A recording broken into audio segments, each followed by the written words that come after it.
CGL পরীক্ষার বিভিন্ন গুরুত্বপূর্ণ প্রশ্নগুলির মধ্যে থেকে আজকের এই ভিডিওর যে প্রশ্নটা রয়েছে সেটা একটা অন্যতম গুরুত্বপূর্ণ প্রশ্ন। এবং স্টুডেন্টরা এই অঙ্কটা করতে গিয়ে অনেকেই পারে না, কারণ তারা ঠিকমতো প্রশ্নটাকেই ধরতে পারে না। আমরা জানি সিজিএল 2024 সালে যে পরীক্ষাটা সেটা আর বেশি দিন বাকি নেই, এবং সেখানে যদি এরকম ধরনের কোনো প্রশ্ন দিয়ে দেয় সেটাকে আমরা যাতে সফলভাবে করতে পারি তার জন্য আজকের এই ভিডিওটা আমরা সম্পূর্ণ দেখব, এবং এখান থেকে সম্পূর্ণ অঙ্কটাকে ভালোভাবে বুঝে আমরা শিখে নেব। ঠিক আছে, তো প্রথম অঙ্ক যেটা রয়েছে সেটা দিয়ে রেখেছে, a group of men decided to do a job in 13 days but 9 men left the work after each day. The work as a result got completed in 16 days. How many men were initially in the group? আমাদের সেটা জিজ্ঞেস করেছে, অর্থাৎ কোনো একটা গ্রুপে কিছু লোক সংখ্যক ছিল এবং তারা 13 দিনে কোনো কাজ শেষ করছিল, কিন্তু বলে দিয়েছে যে প্রত্যেক দিন 9 জন করে কাজটা ছেড়ে চলে যাচ্ছিল, যার ফলে 16 দিনে কাজটা শেষ করেছে। তাহলে আমাকে জিজ্ঞেস করেছে সেই যে প্রথমে যে গ্রুপে কাজটা লেগেছিল, কাজে গ্রুপটা, সেই গ্রুপে কতজন ছিল সেটা আমাদের এখানে জিজ্ঞেস করে রেখেছে। অর্থাৎ আমি যদি এখানে ধরে নিই যে গ্রুপে একজন লোক ছিল, তার ফলে আমি যদি বলি তাহলে নং অফ ডেজ ইন্টু যদি বলি পার্সন, তাহলেই হয়ে যাবে হচ্ছে টোটাল ওয়ার্ক। তাই তো, টোটাল ওয়ার্ক যদি বলি সেটা হচ্ছে আমাদের 13 দিনে কাজ করছিল একজন, তাহলে 13x হয়ে যাবে টোটাল ওয়ার্ক আমাদের। তাহলে এইবার এই যে 13x টোটাল কাজটা সেটা প্রথম দিনে করছিল হচ্ছে আমাদের একজন, এবং তার পরের দিন কি করেছে, এই যে একজন ছিল তার থেকে 9 জন ছেড়ে চলে গেছে, অর্থাৎ x-9। ঠিক আছে, তারপরের দিন কি হয়েছে, তারপরের দিন আরো 9 জন ছেড়ে চলে গেছে, মানে x-18। এবং এইভাবে কাজটা টোটাল করেছে হচ্ছে আমাদের কত দিনে না 16 দিনে পুরো কাজটা শেষ করে দিয়েছে। কতটা কাজ না 13x যে টোটাল কাজটা ছিল সেই কাজটা তারা 16 দিনে শেষ করে দিয়েছে।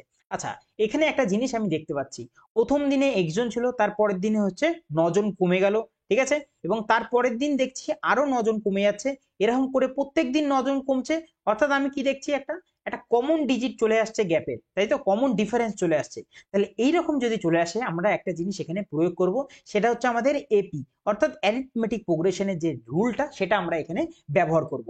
সেটা আমাদের কি বলে, সেটা আমাদের বলে হচ্ছে n ডিভাইডেড বাই 2 বলে, ইন্টু যদি বলি সেটা হচ্ছে 2 ইন্টু নং অফ পার্সন, যেটা আমরা এক্স ধরে নিয়েছিলাম। ঠিক আছে, যদি বলি আমরা প্লাসের প্লাস n মাইনাস হয়ে যাবে 1, ইন্টু যদি বলি সেটা কি হবে, সেটা হচ্ছে নং অফ ডিফারেন্স। নং অফ কমন ডিফারেন্স আমরা দেখতে পাচ্ছি এখানে প্রত্যেকের 9 আছে, তাহলে নং অফ কমন ডিফারেন্স হয়ে যাবে হচ্ছে আমাদের ডি। এইটা হচ্ছে আমাদের গোটা সূত্রটা। ঠিক আছে, এই জিনিসটা যদি আমাদের জানা থাকে তাহলে এই অঙ্কটা খুব সহজে আমাদের নেমে যাবে। তাহলে এবার আমি অঙ্কে আসি, যদি বলি আমার এখানে অঙ্কে কি দিয়ে রেখেছে, দিয়ে রেখেছে হচ্ছে আমাদের 13x। যদি বলি 13x এদিকে রয়েছে, সেটা হচ্ছে টোটাল নং অফ ওয়ার্ক, অর্থাৎ টোটাল ওয়ার্ক এটা আমাদের।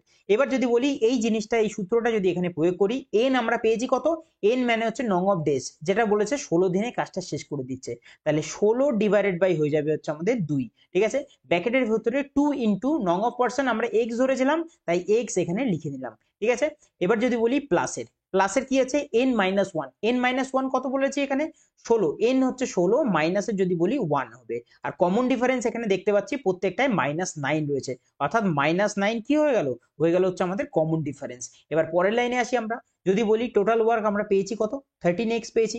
এবার 2 দিয়ে 16কে যদি আমরা এখানে কাটি তাহলে কত পাবো, পাবো হচ্ছে আমরা 8 পেয়ে যাব, তাই তো।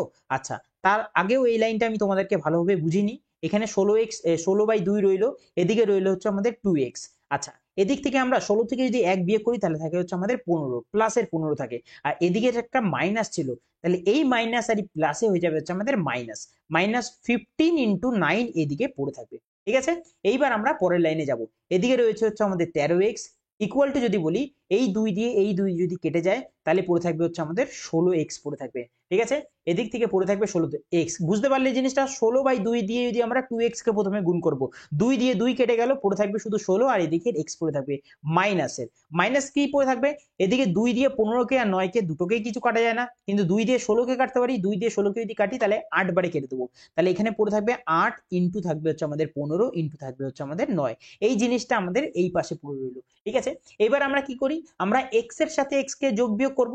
আচ্ছা, এদিকে 13x এদিকে 16x, প্লাসে 16x আছে মানে 13x কে আমরা এদিকে নিতে পারি, আর এদিকে কি ছিল মাইনাসে ছিল, মাইনাস থেকে আমরা ওইদিকে নিয়ে নিলাম, কত লিখবো এদিকে 8 ইন্টু করবো হচ্ছে আমাদের 15 ইন্টু করবো হচ্ছে আমাদের কত, এদিকে ছিল হচ্ছে আমাদের 9 ছিল, আর এদিকে 16x থেকে যদি 13x যদি বিয়োগ যায় তাহলে কত থাকবে, থাকবে হচ্ছে আমাদের 3x থাকবে। ঠিক আছে, এবার 3 দিয়ে যদি আমরা এদিকের 15কে যদি কাটি তাহলে কতবারে কাটবো, কাটবো হচ্ছে আমরা 3 × 5 = 15 হয়ে যায়। এবার এদিক দিয়ে 5 × 8 = 40, আর 4 নং কত হয় 4 নং হয় 36, মানে এক্স এর ভ্যালু কত আসলো? এক্স এর ভ্যালু আসলো হচ্ছে আমাদের 360 জন। অর্থাৎ প্রথমে আমাদের ইনিশিয়ালি গ্রুপে কতজন ছিল? ছিল হচ্ছে 360 জন, যেটা আমরা অপশন নাম্বার বি তে পেয়েছি। আশা করি তোমাদের এই যে এপি যে অ্যারিথমেটিক প্রোগ্রেশনটা সেটা তোমাদেরকে শেখাতে পেরেছি, এবং এইটা যদি জানা থাকে তোমাদের ভালো হবে, তাহলে তোমরা খুব সহজে এই অঙ্কটাকে করে ফেলতে পারবে। আর যদি এই অঙ্কটা বুঝে থাকো তাহলে অবশ্যই এই অঙ্কটা করে আমাকে কমেন্টে জানাও যে এটার উত্তরটা কত হবে। ঠিক আছে, চলো।